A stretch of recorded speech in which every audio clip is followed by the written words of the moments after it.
Hey guys, Holly here, welcome back to the channel. So, it's been a long time since we've done a car video, so I'm doing real quick. So, I wanted to talk about my hypothyroidism and what I am doing in terms of medication right now. So, for those of you that are aware, I was diagnosed with hypothyroidism, a mild case of hypothyroidism, back in February. It is now August, so it has been about 6.5 months or so since that point.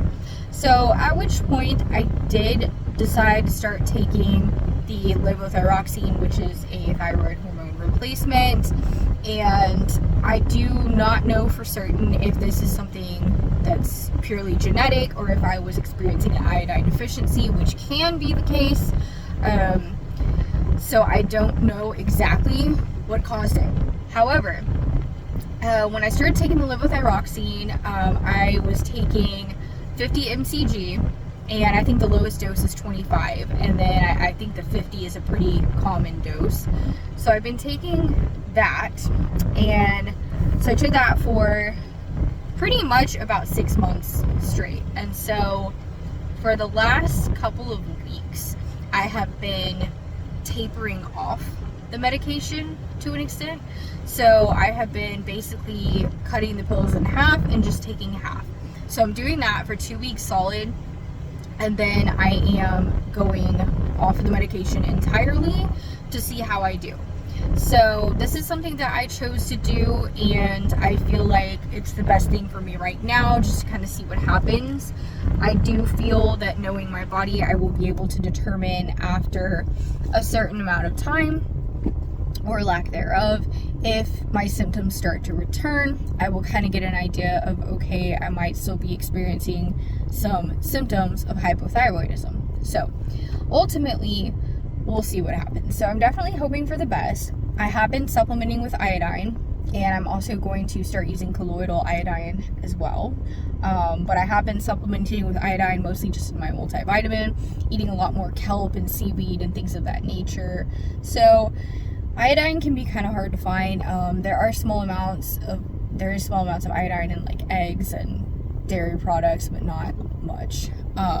So anyways, long story short, I have tapered off the medication from 50 mcg to 25, and I have a few days left, and then I will not be taking it anymore. So this is not right for everyone. Everyone's going to be completely different. So my brother does have hypothyroidism as well.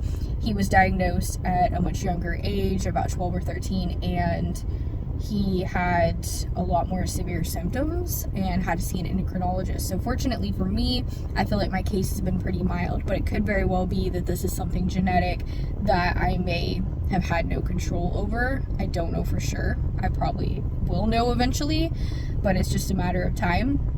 So it's all about trial and error, and for me personally, I just don't want to be on too many different medications. I really don't want to be on any medications at all, if I'm being completely honest, as far as like prescription drugs. So it's kind of hard for me because I do take trazodone at night for sleeping almost every night. Occasionally I'll be able to go a night or two without it, but for the most part I have to have trazodone every night or else I can't fall asleep. So I've struggled with insomnia like my whole life, and I've talked a lot about that in some of my other videos. So that is something that unfortunately at this point in my life is non-negotiable for me. Yes, I have tried everything else you can possibly imagine that's natural, all these different remedies, all these different things. I mean, and I continue to look for more things.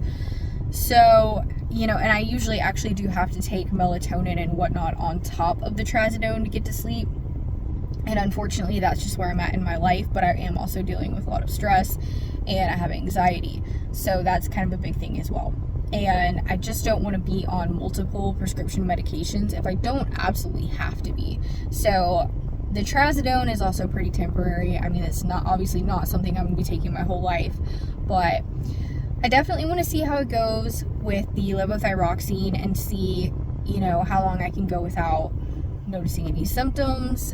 You definitely want to talk to your doctor before you do something like this. If you're planning to do it or even thinking about doing it, just definitely consult with your doctor. I am not a doctor. I am just a person that likes to experiment and see what works for my own body and see if I can go without pharmaceutical medication.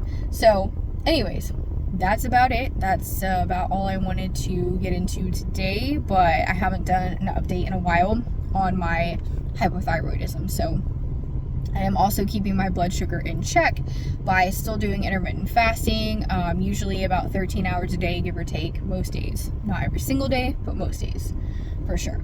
And I have been just essentially not snacking much in between meals unless I absolutely have to. And I have been just, reducing that eating window overall and watching added sugars.